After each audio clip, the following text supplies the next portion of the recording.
Okay, so tonight's a new night and we're finally getting at the Trans Am axle bearing. I've already pre-diagnosed this. If you're not sure how, it's easier to have it in the air and have a stethoscope to isolate the noise. So I've already taken a stethoscope, or you can use a screwdriver against your ear and put on the axle tube while the car is in gear running. Make sure you got it jacked up good. And then you can check your carrier bearings on each side or in your pinion bearing. So I've already predetermined that it was this one, and it's been howling for a while, so we're going to go ahead and take this apart. I've already got the tire off. These calipers are a funny setup. I'm not even sure how to get that black bottom one off. I have to take all that off. I'm going to just take the caliper shoe off. It'll save me some trouble. Start with that. Okay, I finally got that off. We're just going to let it hang. My brake pads are getting down there. Should probably just replace the rotors and the pads while I got it off. You see this in play there. And it's got a funny setup. I've never seen this on a caliper piston before. It's actually got springs in there to pull the pad back. Very, very funny. Very, it's different, that's for sure. Alright, let's knock this rotor off with a hammer, and we'll see about getting the pod off, cover off. Alright, so a little bit of penetrating oil on here if you have it. I'm just going to tap here. I'm not going to hit the face because that'll scar it up. You could hit here. You could stand a chance of warping the rotor, but let's try right here first. Should pop off. Should. Okay, see it moved?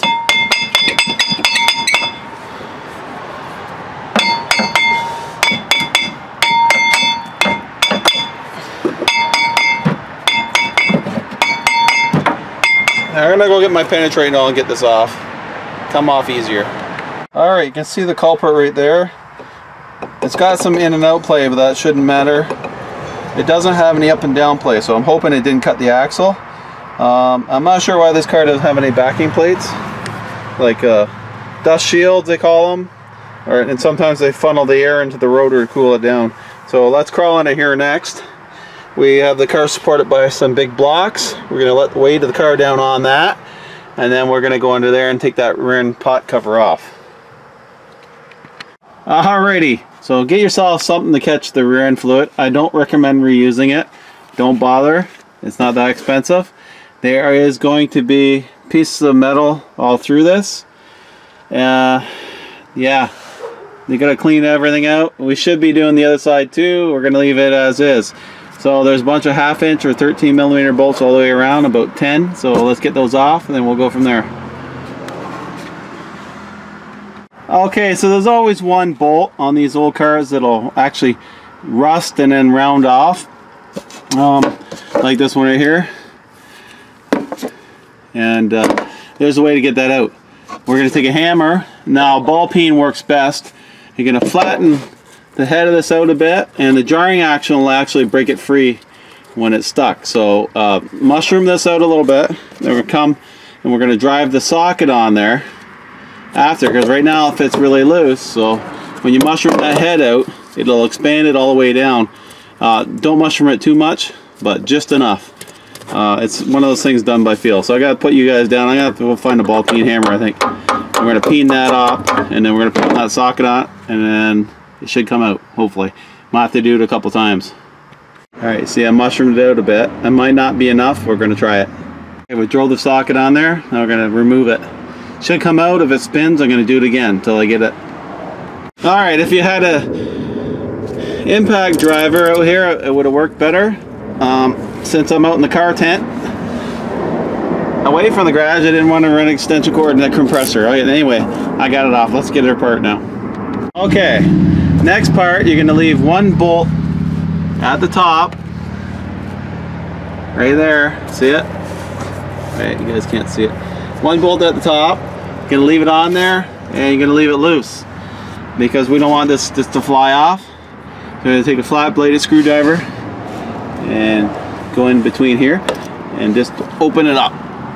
You might use a hammer to drive it in there, and may have to put you guys down. We're going to open it up slowly. I'm not going to take it right off real fast because I don't want it flying all over the place. Well, like kind of like that. and she's stinky.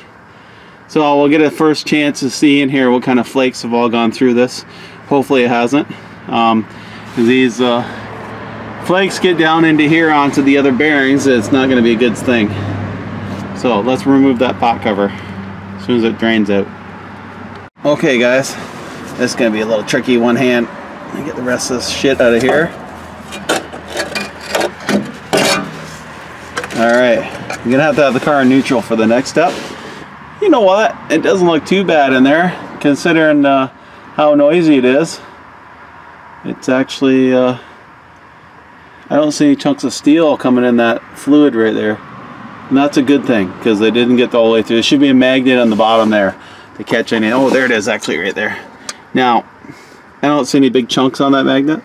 That little bit of stuff on there, that's like normal.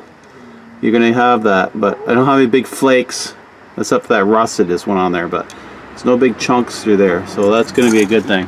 Alright, next thing I did is put the car in neutral. I'm going to spin this around to the other side. We're going to remove this pin and the horseshoe clips to hold the axles in. Alright, with the car in neutral, we're going to spin this thing around and see the posi traction springs and clutches in there, I think. I'm not sure if that has clutch. Yeah, I'm pretty sure it has clutches in it.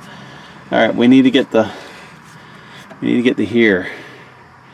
This is a 5/16 bolt, and I may have to come back another night because I forgot my 6-point wrench that I use to get in there, and I think I'm gonna have to wait for that. You kind of get the idea. Alright, so what we're after, this is where the axle comes through the spider gears. Right there, there's a the axle comes through the spider gears. Right there is an axle, the end of the axle. There's a pin between there. I don't know how well that's turning out, but that pin has to come out, let the axle push in. There's a horseshoe clip on the end of that. We need to get that out. I need a magnet, and I need a 5/16 6-point or 8mm 6-point wrench to get that thing off. Okay, this is the next night, and I had to wait to get focus. This wrench is 6.8mm or 6.5 5/16 will work. You may be able to get a socket extension on there, but I prefer a wrench. Sometimes these pins break off, then you're in a world of hurt. Now it probably has Loctite on it, and therefore will be a little stubborn coming out, but that's okay. Get this pin out, and then we'll progress on to the next step. So once that unscrews, you'll have to turn the rim just at the right spot, pull it out. You can see that screws into the piece there, and that pin sticks through that other pin. So put that somewhere we're not going to lose it. And we're going to turn this downwards, I think. Now, I suggest not turning this differential once this pin comes out, because if you do that, the spider gears will turn. And if we fall, one of those spider gears fall out, you're going to have a difficult time lining them up. Put them back in, especially if you're on your back like I am right here. Now reach up. What I'm doing is reaching up in there and put my finger in the other hole, pushing it out, and let it come out of ways. Sometimes you can I like to do is let it sit like that, then turn the differential down like that, so that kind of locks that pin in and locks that one spider gear in. So the next step is there's a horseshoe clip inside of there, and I'm gonna have to get a light out so you guys can see this. Just a minute. We're gonna push the axle in next, and that'll go into where this pin used to sit to lock the differential together here, the spider gears. The spider gear rides on this pin, if you haven't guessed it already. And the side gears ride on the axle. Now the side gears are on splines with a horseshoe clip on the end of it. So we will push the axle through here and then pull the horseshoe clip out. So now we won't be able to pull it outwards, but we should be able to shove it in quite a ways, like that. You may have to tap it in sometimes, but I think it went in far enough to get this clip out. Let's go look. Okay, it's not the ideal setup. I got you guys sitting up here on top of my track bar. Okay, so with next part you're gonna have to have a magnet, and this we're is a little bit different because it's got a kind of a centrifugal clutch kind of deal in here, and I'm not crazy about it. They say they're junk, but okay, you can see in here what we're gonna do is pull that horseshoe clip out, kind of turn it like that. That's all you want. You want a nice strong magnet and get a hold of it like that so it doesn't drop down in there. Helps a pile. Okay, with the horseshoe clip off the end of the axle, we're going to pull it out, and we're looking for scarring on my axle. And you know what?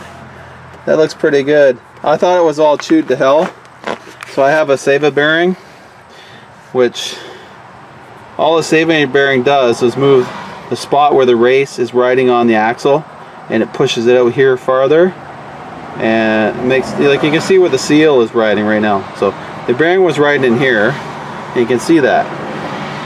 And I'm not seeing a pitting or nothing. Well, it's a bit scarred, but it's not bad, you know. So the Seva bearing would push the seal out to here, and the bearing would ride out farther on a smoother part of the axle. So let's get this out and we'll clean it up and we'll see what we got. Okay, let's pull the axle out. Should have a rag because there's going to be lots of fluid on the shaft. Now we're going to, I'm in a car tent, so I kind of limited how much I can move this. We're going to take this, and we're going to pull the axle bearing seal off there. Well, maybe we're not going to. I don't have a lot of space here. Now you get the idea. We'll come back with a pry bar. Alright, so this is the axle end that goes into the carrier bearing on the side shaft bearing. And you see it's notched out to hold it in there. And this is that horseshoe clip we took out, and it locks the axle into that gear. The gear sits in here. This keeps the axle from falling out. That's all that keeps the axle from coming out of your car. That little thing right there. That goes in there, and then your pin goes through the rear end and holds the two axles from moving in and letting that pin drop out. Alright, we're going to go ahead and clean this up. I got a Seva bearing, but I probably could have got away without it. That looks really good. Really, really good. Like, it's not pitted or anything. There's some, we'll have to come in here and clean this up right here. All this has to be clean. A lot of people make a mistake when they put axle seals in a car and they put new axles and it comes back leaking. Well, they didn't clean the shaft up into here where the axle, the new axle seal sits. So it has to sit on something that's nice and flat. Alright, I'm going to spare you guys the boring part. We're going to clean this up, then we're going to knock that axle bearing out of this tube. It was growling pretty bad, so I would love to see the race in here. So we're going to come back with a pry bar. Normally you can get it out with your axle shaft, but this one here doesn't want to come out. And you can see it was leaking a little bit. I kind of got a half out of there. Okay, well, take that out. Then we're going to knock this bearing out. Hopefully I don't have to use the torches. I want to try to stay away from that if I can, but let's get at her.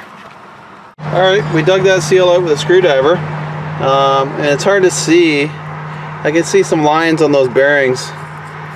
What's really going to tell is that we can knock those bearings out of there and look at the race.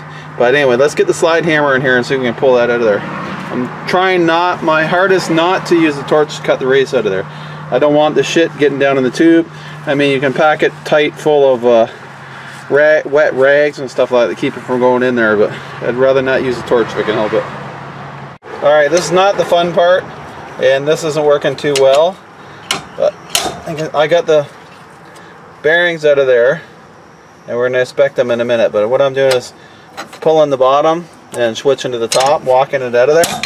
It's coming slowly, very slowly, but it is coming. Take some patience, but you can do it.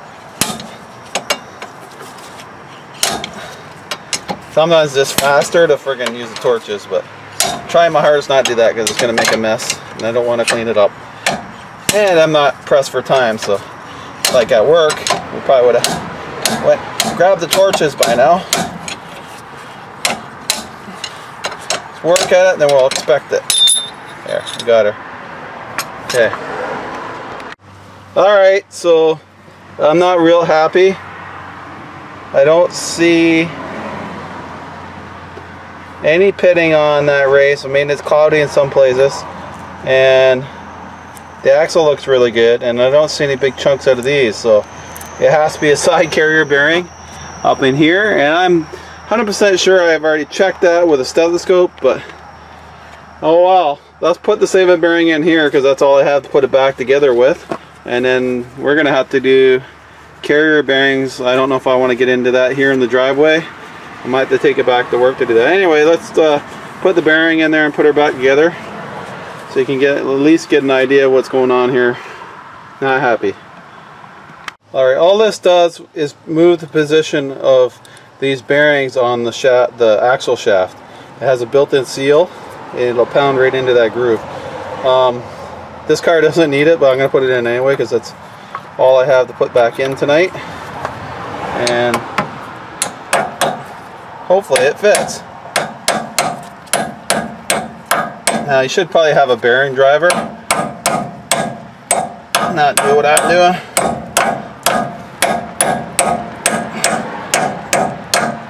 Kind of drive it straighter than I did.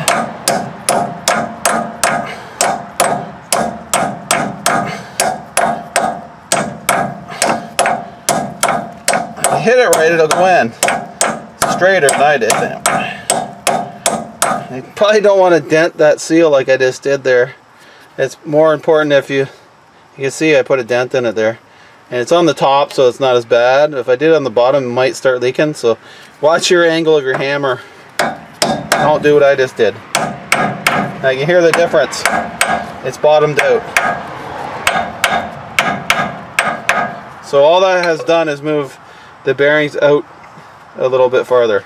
Not much, just a little bit, but that's not the problem with this car. So let's slap her back together. One more thing I'd like to do before I put the axle in, I'll either put grease in this bearing that keeps it lubricated till the axle grease can get down in here, or squirt some 80-90 in the tube and let it run out down the differential, and make sure the seal gets lubricated. Either thing, just make sure your tube is clean. I didn't really check mine because I know there's no debris in there. I'm thinking it's carrier bearing, so we put a bunch in there like that just so it doesn't start dry. And lube up your seal a little bit, not with dirt though. Okay, so reassemble the way you took it apart. It's not that difficult. Only when you clean the backing plate on the surface where the rear end cover sits, put a rag up over the gears, keep it as clean as possible, and I usually rinse the gears off with a can of brake clean. And this one here has a posi traction additive we'll be adding to it. It says in the book it doesn't need it, but I'm putting it in anyway. Can't hurt it. You're not supposed to be out here in the driveway. Jade. Alright, so I misdiagnosed that, I think. I did use stethoscope on the hoist, and I don't know, it must have been carrying through the axle tube. But anyway, we'll put it back together there probably tomorrow night. Put some fluid in it, take it for a test drive, and see if it gets any better. I'm thinking not, because the way it's growling, it's got to be a carrier bearing. I don't think it's a pinion bearing because it doesn't go away when I step on it and let off. Anyway guys, please comment, rate, and subscribe. And that's enough for tonight for me. Talk to you guys later. Hit that button right down. Is it over there? Or is it over there? Down there? Anyway, subscribe.